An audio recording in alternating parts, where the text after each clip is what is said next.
নিয়োগ বাণিজ্যে ঘুষ, দুর্নীতি ও অনিয়মের অভিযোগে পঞ্চগড় জেলা ও দায়রা জজ আদালত ও চিফ জুডিশিয়াল ম্যাজিস্ট্রেট আদালতের ৪ বিচারকের অপসারণের দাবিতে আদালত ঘেরাও করে বিক্ষোভ করেছে জেলা বৈষম্য বিরোধী ছাত্র আন্দোলন সহ শিক্ষার্থীরা।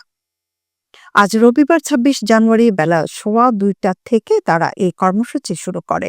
বিক্ষোভকারীরা জানান, পঞ্চগড় আদালতের জেলা ও দায়রা জজ Golam Faruk, chief judicial magistrate মেহেদী হাসান মণ্ডল, বিচারক আশরাফুজ্জামান ও আবু হেনা এখনও আওয়ামী লীগ সরকারের দূষণের ভূমিকা পালন করছেন।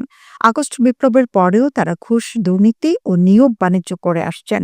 এই বিষয়ে প্রতিবাদ করায় সমন্বয়কদের দেখে নেয়ার হুমকি দিয়েছেন তারা। বক্তারা বলেন, সন্ধ্যার মধ্যে অভিযুক্ত বিচারকদের অপসারণ না করলে কর্মসূচি চালিয়ে যাবেন বলেও হুঁশিয়ারি দেন।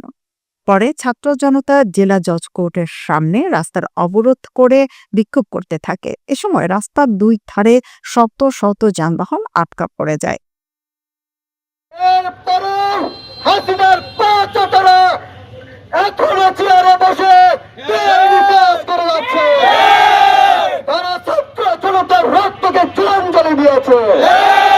তারা একটি ট্যাগ লাগিয়েছে, যে ট্যাগটি লাগিয়েছিল প্রতিটা হাসিনা, সে একই ট্যাগ লাগিয়েছে এই ছাত্র জনতা নাকি সব শিবির করে।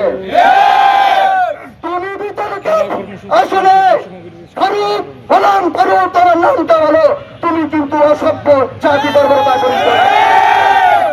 তোমার আজকে এখান থেকে যতক্ষণ পর্যন্ত পঞ্চগড় ব্রিজ না পার হচ্ছ, এখানে যদি যে আসুক না কেন এখান থেকে এক চুল পরিমাণ আমরা লড়ব না।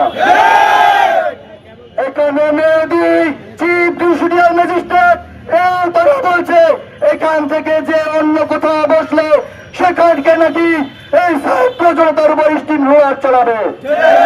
আমরা বর্তমান সরকারের উপদেষ্টার কাছে বলবো, মির্জাফর দেখেছি পলাশীর প্রান্তরে, এই নতুন বাংলাদেশে এখনো কিন্তু তার চাকরিতে রয়েছে।